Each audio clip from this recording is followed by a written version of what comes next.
The mop bucket wheels scraped against the marble floor, a sound no one ever noticed, which was precisely the point. Daniel Hayes arrived at Northbridge Holdings at 5:47 every morning, 13 minutes before his shift began. Not because the employee handbook required it, not because anyone would have noticed if he'd walked in at 6 on the dot. Keys jangling, coat still cold. He arrived early because the building at that hour belonged to him in a way it never would at any other time. The lobby was 30 feet of polished white marble and 40 feet of floor-to-ceiling glass. At night, the cleaning crew from the prior shift left everything gleaming, sterile, and perfectly meaningless. But at 5:47, with the radiators just beginning to tick awake and the security desk unmanned except for Marcus at the far end, the whole space had a quality like held breath, like the building itself hadn't decided yet what it was going to be that day. Daniel liked that. He respected it. He hung his coat in the maintenance closet on sublevel 1, clipped his ID badge to his gray uniform shirt, and stood for exactly 3 seconds looking at the photograph taped to the inside of the locker door. Lily, age 7, gap-toothed, holding a paper turkey she'd made from tracing her own hand. She was laughing at something off camera. He'd taken the photo 2 Novembers ago, the last Thanksgiving before everything had changed. He closed the locker. The mop bucket filled. The wheels turned. He pushed it out through the service door and into the main corridor, which led through the secondary atrium and then into the primary lobby, the face of Northbridge Holdings, that got photographed for architecture magazines and corporate brochures. Outside, New York was making the sounds it made in January. Not loud sounds. January was quieter than people remembered.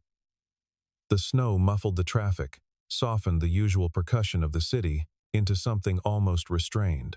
Flakes hit the glass in slow diagonal lines, lit from below by the amber lamps on West 54th Street. Daniel watched them for a moment, the way he always did.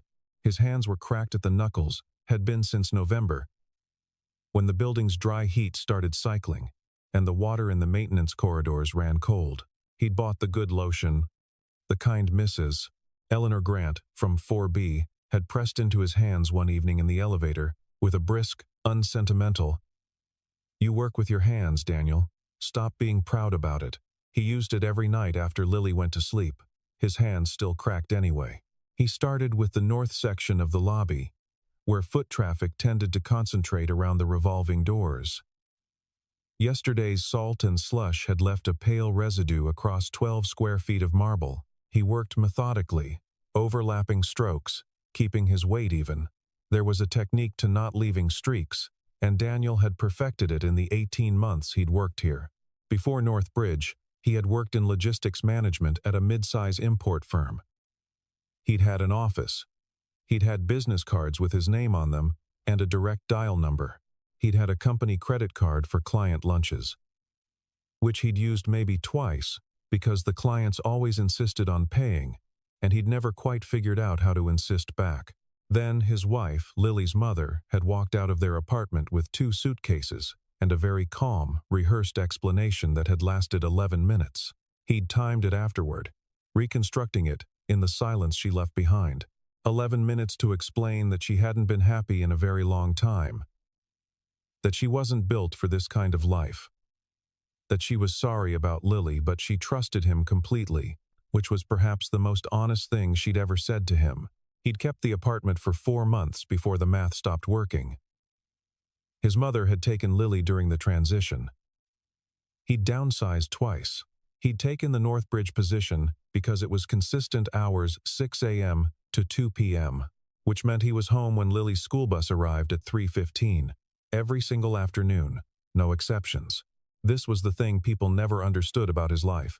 The thing he'd stopped trying to explain at family dinners and in the polite conversations that happened at school pickup. His choices weren't failures.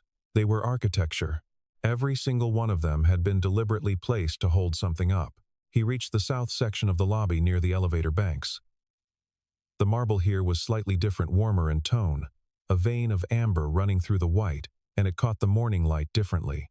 He'd noticed that months ago, and had never mentioned it to anyone because there was no one to mention it to. From outside, through the tall glass, a flash of light. Not lightning, Not a car's high beams catching the wet pavement. A camera flash. Multiple. Then more. Then a sustained burst that turned the falling snow strobed in silver. Daniel paused his mop and looked. On the sidewalk outside the revolving doors, separated from him by 40 feet of lobby and 6 inches of temperature-controlled glass, a crowd had gathered. Not the ordinary morning crowd of commuters and couriers. This was tighter, more purposeful, 15 or 20 people with cameras, phones raised, breath fogging in the cold. Press. They were angled toward the south end of the building, where the executive entrance was. The single-door access that required a keycard at the black titanium panel. Daniel watched the flashes. He went back to mopping. Whatever was happening outside was not his concern. The lobby would need a second pass near the revolving doors once the morning commute began, and the foot traffic pulled in the salt and slush. He had 40 minutes before that started. He should work efficiently. He worked efficiently. He did not think about the cameras. He thought about Lily, who had a science project due Thursday on the water cycle, and who had asked him last night, in the specific tone she used when she was actually anxious, whether clouds were heavy or light. He had told her they were light. She had looked at him with the skepticism of a child who has been misled before and said, "But Dad, they have water in them." He had conceded the point. They'd looked it up together on his phone, sitting on the kitchen floor with their backs against the cabinet. And she'd fallen asleep halfway through the explanation with her head on his arm. He was thinking about this when the revolving doors turned. She came through the revolving doors at 5:58 a.m. That was the first wrong thing. Victoria Kane did not arrive at Northbridge Holdings before 7:30. Everyone who worked in this building knew her schedule the way they knew the elevator maintenance days and the quarterly board meeting dates, not because they'd studied it, but because it was woven into the rhythm of the place. She was the pulse. When the pulse changed, you felt it. She was in her coat, the charcoal wool, one that photographers always seemed to catch her in, but it was buttoned wrong. The top button was in the second hole. She'd either dressed in the dark or dressed in a hurry. Her hair was done. Her posture was exact.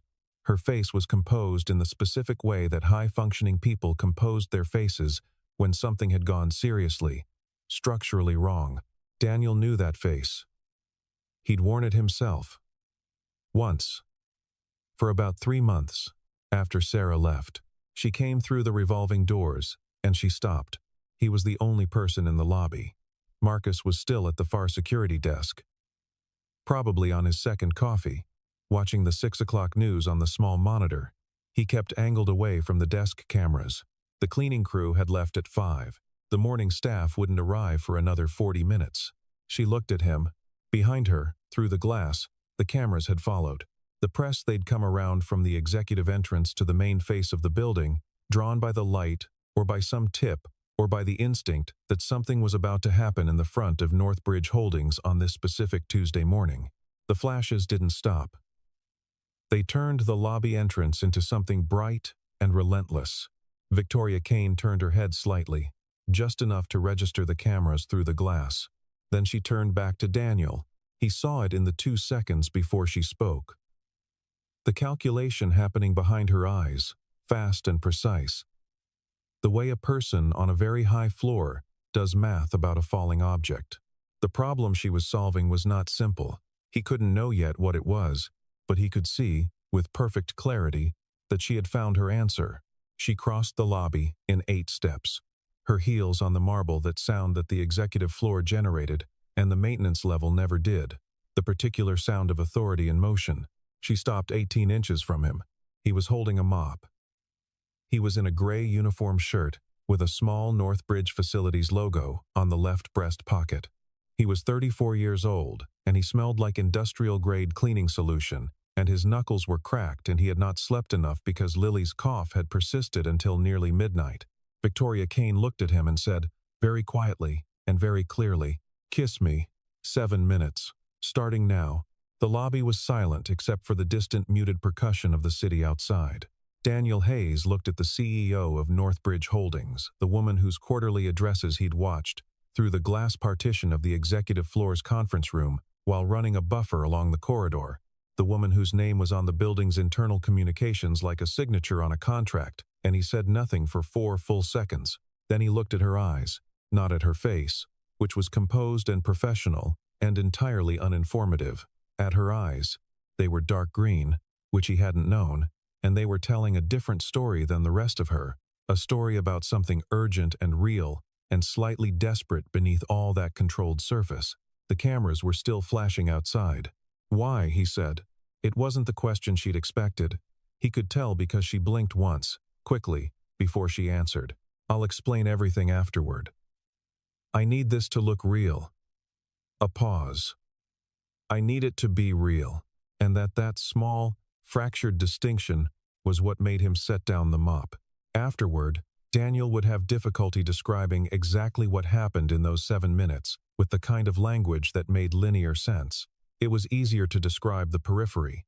The cameras outside had doubled, someone inside must have sent a signal, or the crowd had simply grown with the speed crowds grow at when they sense the specific charge in the air that precedes significance. He could see them through his peripheral vision, the flashes coming in waves, the shapes of bodies pressing toward the glass. The lobby's ambient lighting, always soft in the morning, seemed to contract around the two of them. Victoria had stepped closer. She'd lifted her chin slightly, a fraction of an adjustment that changed the geometry in a way that read, from outside the glass, as entirely natural. She knew exactly what she was doing. Every angle, every degree of tilt. This was a woman who had been photographed in public events for 15 years and understood instinctively how a scene composed itself. What she hadn't accounted for was Daniel. He kissed her the way a man kisses someone when he has made a considered decision and intends to keep it. Not a performance, not a flinch, not a tentative approximation of what the moment required. A real thing, a human thing. He felt her go still for 1 second, genuinely still. Not performed stillness, and then she adjusted. She put her hand against his shoulder.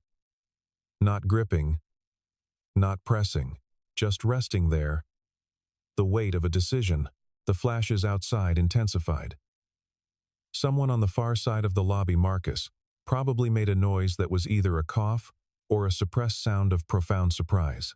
4 minutes in, Daniel became aware of something he hadn't expected. She was shaking slightly. Not visibly from outside the glass, from the cameras, from any external perspective.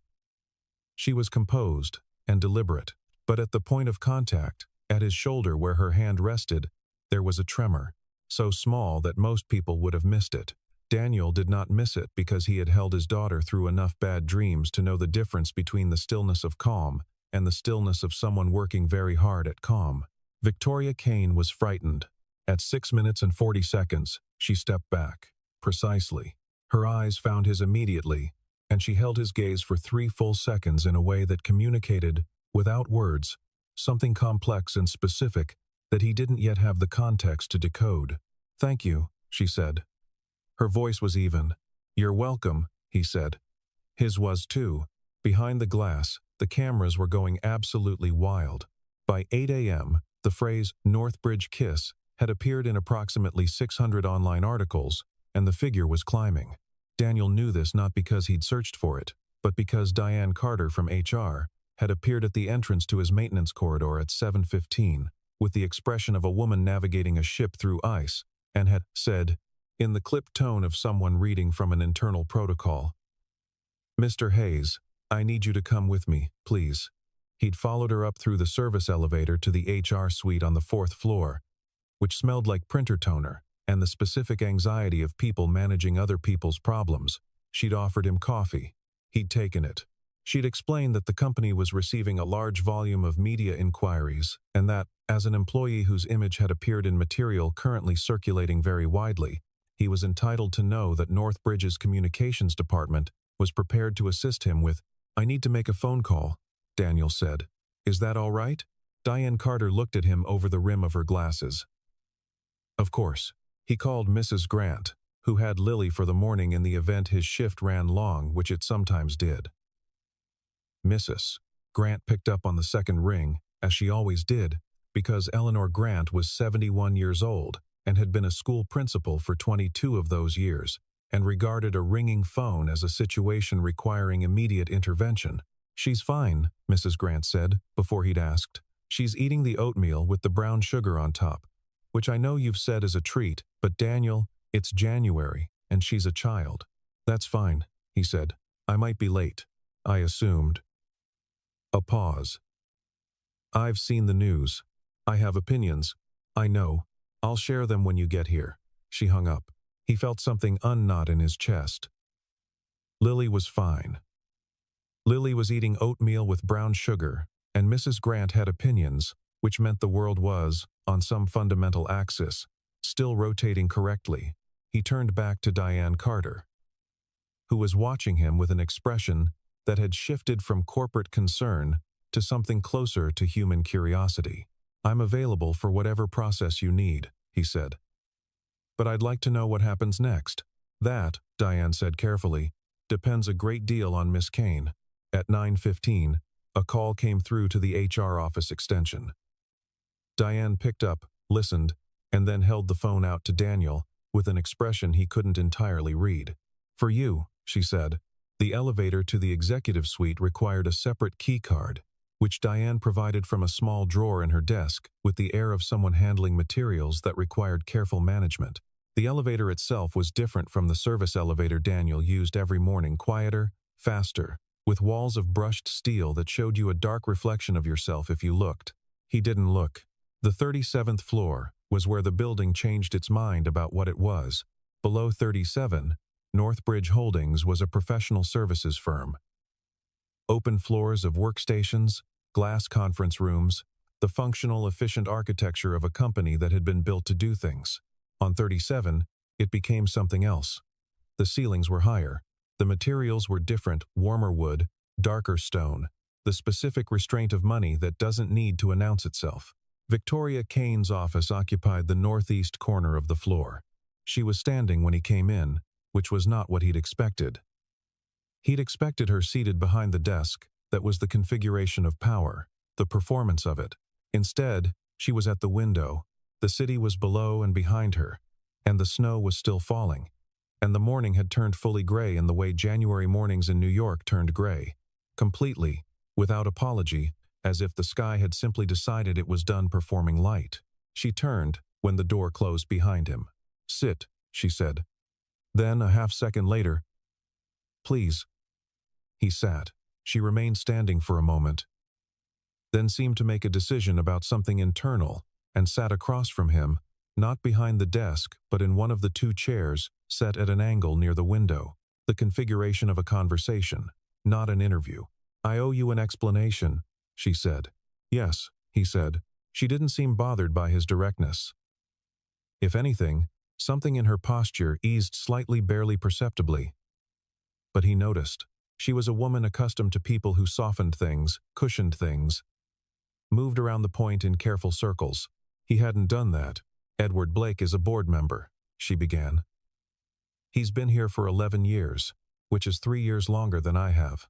He controls a significant block of votes, has relationships with 3 of our largest institutional investors, and has spent the last 8 months building a case quiet, methodical, well-sourced in the ways that matter, that I am not the appropriate person to lead this company through its next phase." "What kind of case?" "A narrative." Her jaw tightened slightly. "He has a recording, or he claims to have one. We haven't confirmed it yet, of a conversation between myself and our former CFO that, taken out of context and selectively edited, supports the claim that I traded personal favors for favorable budget allocations during the board restructuring 2 years ago." Daniel was quiet for a moment. "Is the recording real?" "The conversation was real. The interpretation is not." She held his gaze. "I need you to understand that." She paused.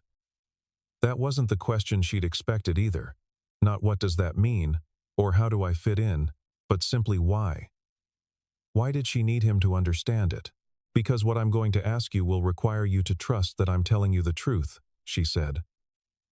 "And I can't ask for that trust if I haven't offered the reason for it." He thought about this. "What are you going to ask?" "Blake's strategy depends on a specific image of me." She spoke precisely, The way someone speaks when they've organized their thinking thoroughly. Isolated, self-serving, transactional, someone who uses people as instruments. She looked at him directly. What happened this morning, if I can shape the narrative around it, disrupts that image in a way that a press release or a legal response cannot. It shows something real, something human. You want me to be your human evidence. She didn't flinch from the phrasing. For 8 days. There's a gala, the Northbridge Winter Gala. It's an annual event. Significant board and investor attendance in 8 days. If I walk in there with you, if there's a coherent story, it reframes the conversation in a way that makes Blake's play considerably harder. And after 8 days, you go back to your life exactly as it was. Your position here is entirely secure. Any expenses or disruptions to your schedule, I don't want money, Daniel said. She stopped. He met her eyes steadily. I want to hear you say that my daughter is not part of this. That her name stays out of everything. That if at any point this starts moving in a direction where she could be affected. He paused. I walk. No negotiation. The room was quiet. Victoria looked at him for a long moment. Not calculating. Something else. Agreed, she said. And for the first time since he'd walked into the office, her voice lost its professional texture and became simply true. Completely and without qualification. Agreed. He was home by 2:30 that afternoon. Lily was at the kitchen table with her water cycle diagram spread across 3 sheets of taped-together construction paper. Mrs. Grant seated beside her with reading glasses pushed up on her forehead and the expression of a woman who had been talked into becoming a meteorologist against her will. Dad. Lily didn't look up from her drawing. Did you know that condensation is when water turns back from gas into liquid? We've been doing it all wrong, have we? We thought clouds were just water. But they're water droplets. That's a different thing. That's a very important distinction, Daniel said. He put his bag down and came to look at her diagram. She'd drawn the sun with rays in alternating yellow and orange, which she'd been doing since she was 4. Some things stayed. Mrs. Grant caught his eye over Lily's head and gave him a look that contained approximately 11 separate questions. He gave her a very small nod that communicated, I know. Later, she gave him a look back that communicated, you will explain this fully, and I will not accept summaries. He made dinner the pasta with the roasted tomato sauce Lily liked, the one where she could stir the pan for the last 4 minutes and felt like she'd done most of the work. While it cooked, he sat at the table and watched his daughter explain evaporation to her own drawing, with the patience of someone who has decided the drawing needs to understand. After Lily was in bed, he called Marcus. Marcus Reed had been the overnight security officer at Northbridge for 6 years, which meant he had seen a great deal and had developed a professional's capacity for discretion. He was also the only person at the building who had ever treated Daniel's early morning presence as a fellowship rather than an anomaly. They'd started sharing the first 10 minutes of Daniel's shift in a kind of silent mutual company, Marcus heading off shift, Daniel starting his. Brother, Marcus said when he answered, in a tone that communicated everything. You saw it. I was there. 5 feet away. I thought I'd dreamed it until I turned on the news. A pause. You doing all right? Yeah. Daniel pulled at the label on his water bottle. I'm going to need some time off.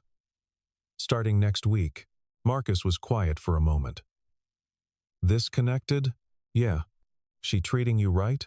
Daniel thought about the moment in the office when Victoria's voice had lost its professional texture and become simply true. I think so, he said. All right, Marcus said. I'll cover what I can on the schedule.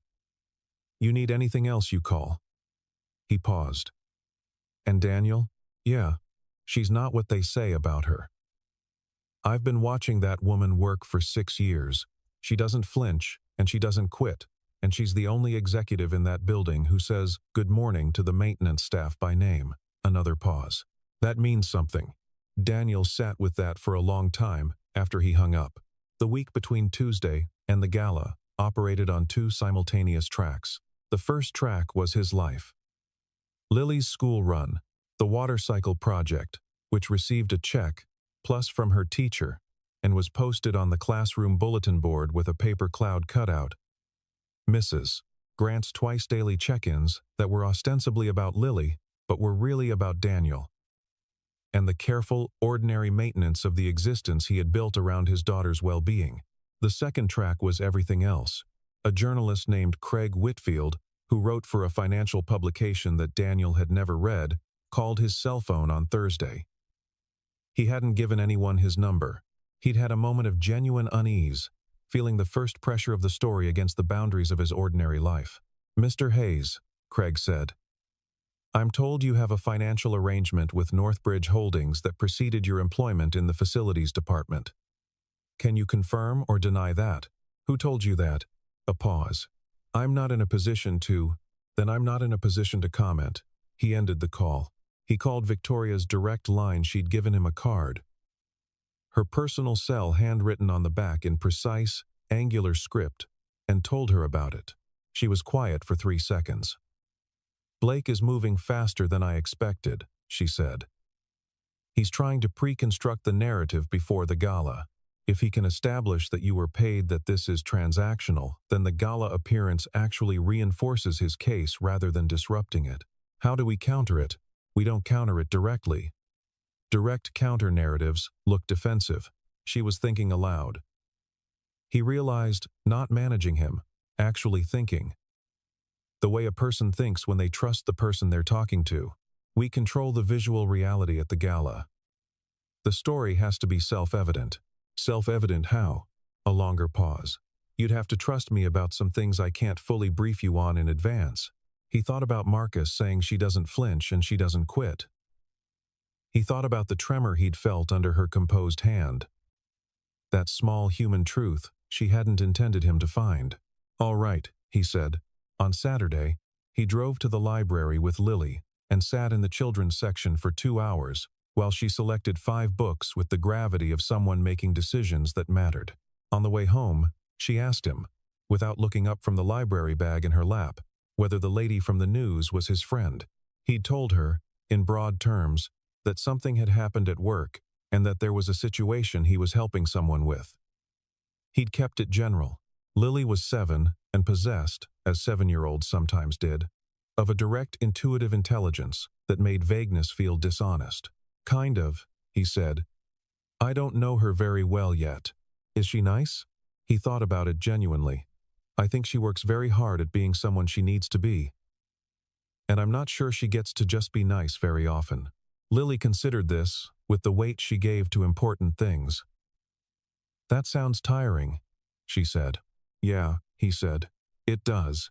On Sunday evening, the clothes arrived. A courier from a shop he'd never heard of. A suit in charcoal gray that fit as though someone had taken his measurements, which of course someone must have. The building had his personnel file, which had his basic physical information. Shirt, tie, cufflinks, all of it exact. All of it deliberately not showy. He put it on and looked at himself in the bathroom mirror for a long moment. He looked like himself. Not like someone else. Not like a costume. Just like himself in better circumstances. He thought that might be the most surprising thing that had happened so far. Part 8. The Winter Gala. The snow started again at 4 o'clock on Monday afternoon, which felt either like very good or very bad luck, depending on how you read weather as metaphor. By the time Daniel's car, arranged by Victoria's office, understated, a dark sedan, arrived to collect him. The streets had taken on the particular quality of New York in snowfall, lit and soft and briefly forgiving. Mrs. Grant had been given a full briefing for the evening, including the number for Victoria's head of security in the event of anything she characterized as unusual. She had received this information with the composure of a woman who had navigated union negotiations and budget hearings and was not going to be shaken by a corporate gala. "Go," she'd said to Daniel, with the brisk warmth she reserved for situations she'd decided to fully support. "You look good. Don't apologize for it." Lily had examined him for a full 30 seconds before he left, tilting her head with the same evaluative tilt she used on difficult math problems. "Dad," she said. "Yeah, you look like the dad in a movie. Is that good or bad?" She considered, "The good kind," she said. "The kind who wins." He carried that with him in the car, all the way across town. The gala occupied the full upper floor of the Pemberton Club, a venue with 60 years of institutional memory and walls that had absorbed enough power-adjacent conversation to seem actively attentive. The snow outside gave everything a contained quality, as though the city had stepped back to allow the room to be what it was. Victoria was waiting near the private entrance. He'd seen photographs of her in evening dress press materials, annual report imagery, the kind of professional documentation that flattened people into their official versions. In person, in the specific light of the Pemberton Club's entrance gallery, she was something different. Not more glamorous, just more present, more complicated. She looked at him for a moment before she spoke. "You came," she said. "I said I would," he said. Something passed across her face, swift, quiet, quickly contained. "I know." She adjusted the collar of his jacket approximately 2 millimeters, then seemed to realize she'd done it and stepped back. "Ready?" "Yes," he said. He was. The room was exactly what he'd expected, and nothing like he'd been prepared for. 200 people in formal dress, distributed across a space designed to make them feel both intimate and observed. The board members were clustered toward the north end, near the windows. Daniel identified Edward Blake within 30 seconds of entering, not because he'd been described in any detail, but because Blake was the person whose eyes moved to Victoria with the specific calculation of someone watching a situation unfold according to their planned timeline. Blake was in his mid-60s, silver-haired, the kind of compact build that suggested not athleticism but discipline, the physical expression of controlled ambition. He had 3 people with him, all leaning in slightly, all watching the room. Victoria's hand was at Daniel's arm light. There, a real contact rather than a managed one. She guided him toward the central cluster of guests, not because she needed navigation, but because entering the room meant being seen, entering the room, and she understood the geometry of being seen. 3 people stopped to greet her in the first 5 minutes. She introduced Daniel by name, not by title, not by role, not by any qualifying context, just his name. The way you introduce someone who is simply there because they're meant to be there. He shook hands. He spoke when spoken to and didn't manufacture conversation when it wasn't required. The second introduction, a man named Peter Hartwell, institutional investor. Handshake firm enough to be a test included the following exchange. "You work with Victoria?" Hartwell asked. "I work at North Bridge," Daniel said, which was the truth. Hartwell's expression went through a very fast recalibration. "In what capacity?" "The kind that gets in early," Daniel said, a half-beat. Then Hartwell laughed a genuine laugh.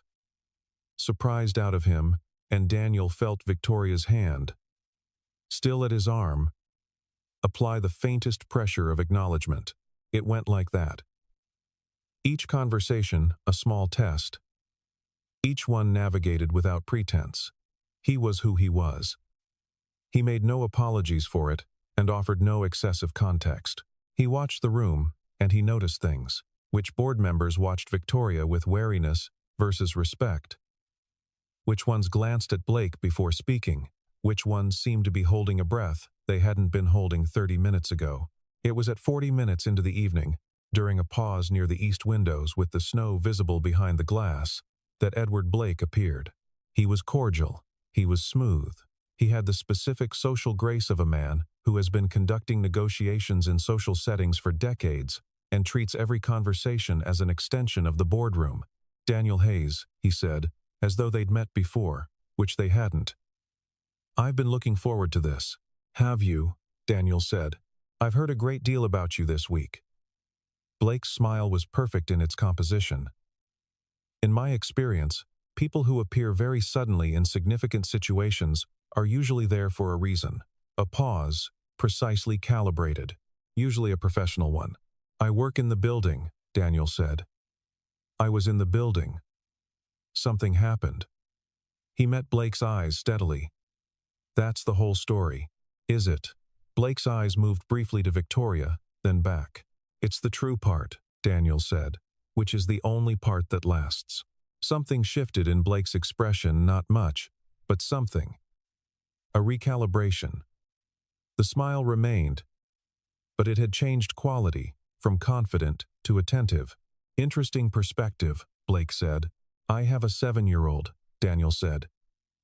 She teaches me something new about truth every week. Blake looked at him for a long moment.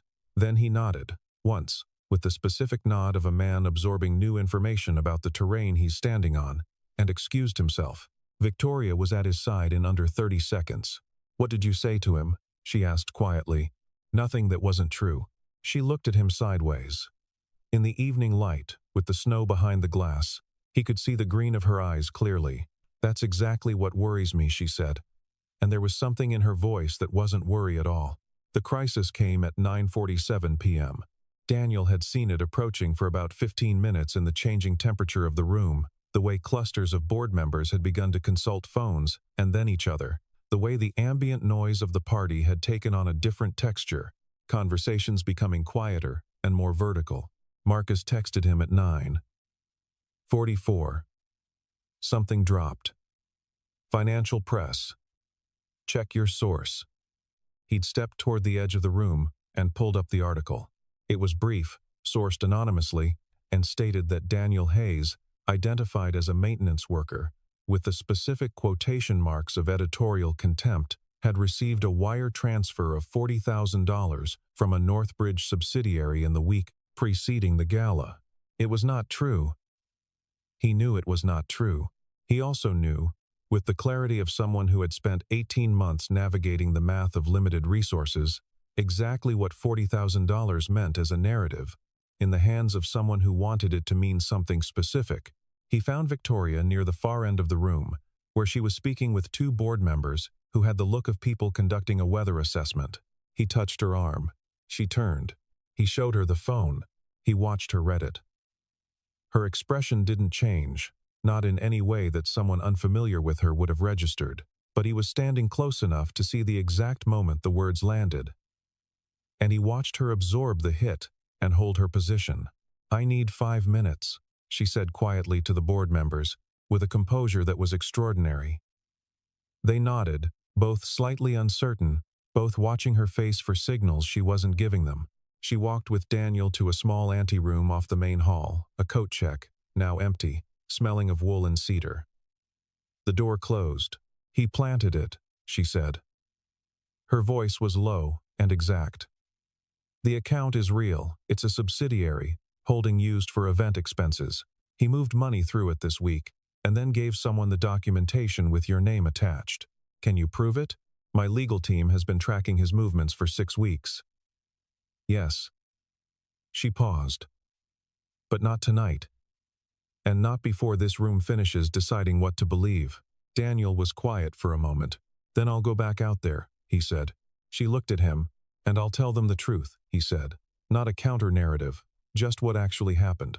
Daniel, I was in the lobby at 5:47 inches the morning because I come in early so the building is quiet, and I have 13 minutes to think before my shift starts. He said it straightforwardly. A woman walked in through the revolving doors who looked like she was doing the same thing, holding herself together by sheer discipline, when the situation didn't warrant confidence. She asked me for something that required trust in someone she didn't know, and I looked at her eyes and I said yes. He paused. That's not a transaction. That's 2 people doing something human in an unhuman situation. Victoria was very still, and if no one believes that, he said, then no one believes it. And I go home and make my daughter breakfast, and take her to school, and the world will have been wrong about a thing. Which it sometimes is. She looked at him for a long time.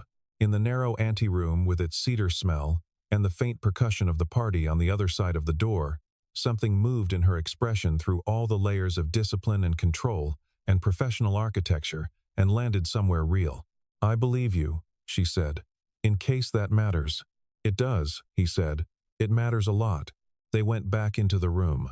Daniel stood with Victoria near the center of the gala floor and told the story. Not loudly, not to the whole room. He was not a performer, and this was not a speech. He told it in the natural radius of conversation, which spread outward the way things spread when they carry weight. He told it simply. He didn't omit anything that made him look ordinary. He didn't soften the fact that he was a maintenance worker, that he'd been mopping a floor, that his hands cracked in the cold, and he'd been thinking about his daughter's science project. He told it as it was. Peter Hartwell, who'd been one of the first conversations of the evening, listened. So did a woman named Sandra Okafor, who sat on the audit committee, and who had the precise listening posture of someone collecting information they intend to act on. Blake was watching from the north end of the room. His expression had changed again. The smooth composure of a man controlling a timeline had been replaced by something that looked, for the first time all evening, like genuine uncertainty. At 11:15, Sandra Okafor excused herself from a group of people and crossed the room to where Blake was standing. They spoke for 4 minutes. Blake's posture changed on the third minute. At 11:42, he left the gala early. He did not say goodbye. The board met in special session 2 days later. Daniel was not present. It was not his meeting, not his world. He was at home with Lily, who had a half day from school and had decided to use it to teach herself how to make pancakes using a recipe from Mrs.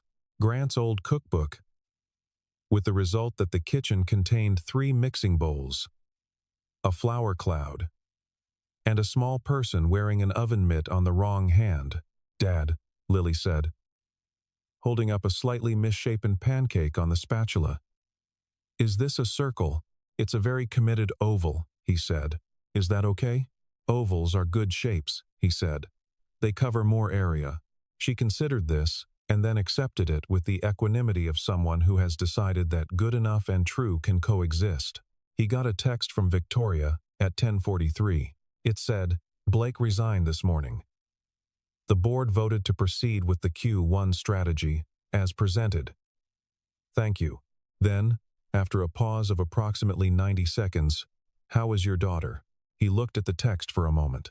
He looked at Lily, who was pouring batter for a second oval with the intense focus of someone who has located their methodology. He typed back, "She's learning to make pancakes. The circles are technically ovals, but she's decided that covers more area, which is correct." A pause. Then, "That might be the best geometric argument I've heard all week." He set the phone down and went to stand beside his daughter at the stove. The winter gala photographs stayed in circulation for several weeks. The industry press, the financial columnists, the business pages of 3 major newspapers, all of which found something to say about the story's arc. The recording investigation that collapsed under legal scrutiny, the subsidiary account that was confirmed to have been manipulated, Blake's resignation letter that cited personal considerations in the specific phrasing of someone who has agreed to language. Daniel's name appeared in a few of these accounts. He read none of them. He went back to Northbridge Holdings on the Monday after the gala. He put on his gray uniform shirt with the small facilities logo on the left breast pocket. He filled the mop bucket. He pushed it out into the lobby at 5:47, which was when he arrived. As always.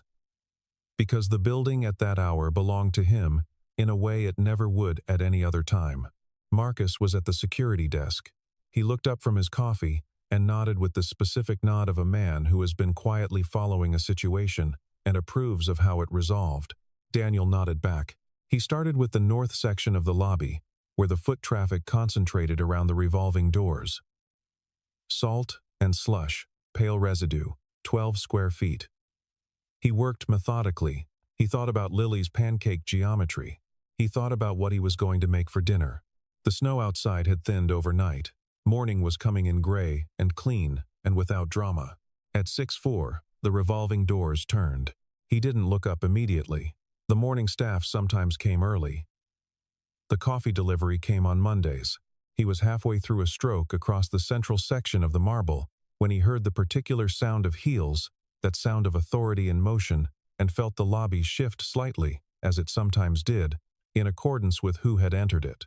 He looked up. Victoria Kane was in her charcoal coat, buttoned correctly this time. She was holding 2 cups from the coffee shop 3 blocks east, the good one, the independent place, not the chain on the corner. She crossed the lobby in 8 steps and stood at a respectful distance from the mop bucket. "I don't have 7 minutes this morning," she said. "I have about 40. before my first call. That's different, he said. It is, she said. She held out one of the cups. I wasn't sure how you took your coffee. I asked Marcus. He took the cup. He looked at her. Marcus told you I take it black. He did. A pause. He also told me you come in at 5:47 because you liked the building quiet, and that you once fixed a squeaking wheel on the supply cart at 3 in the morning without being asked because the sound was bothering the overnight staff. She paused again. He had several things to say. Marcus talks more than people expect. I've noticed that. Something in her voice had the quality it had in the anteroom during the gala. The real quality, behind all the architecture. I just wanted to. She stopped. Started again. I'm not good at this part. I'm very good at most of what my job requires. I'm not good at this. This? Coming somewhere without an agenda. She held his gaze. Just being present with a person because they're worth being present with. The lobby was quiet. Outside, the snow had stopped.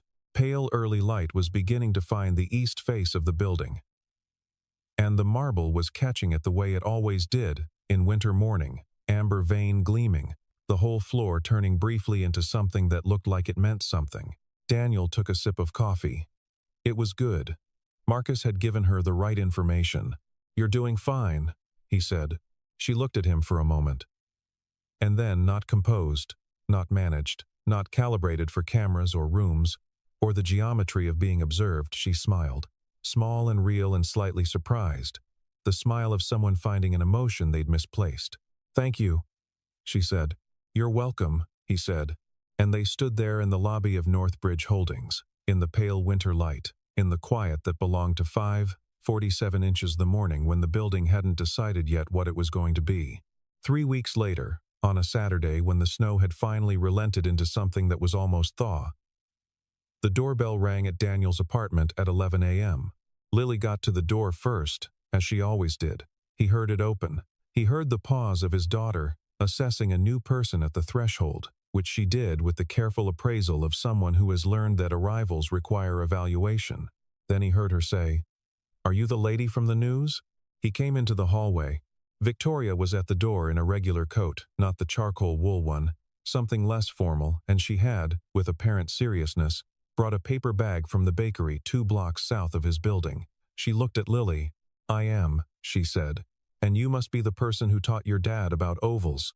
Lily's expression underwent the exact recalibration that indicated someone had correctly identified something she cared about. Ovals cover more area than circles, she said. I've been thinking about that all month, Victoria said. I think you're right. Daniel looked at the two of them standing in his doorway, his daughter and this complicated and genuine and unexpectedly present woman, in the thin, late winter light coming through the hallway window. Come in, he said. Lily opened the door wider. Outside, at the end of the street, the first pale suggestion of early spring was making a tentative claim on the gray January sky. Not warm yet, not committed, but there. Present, the kind of beginning that doesn't announce itself, but simply arrives. And stays.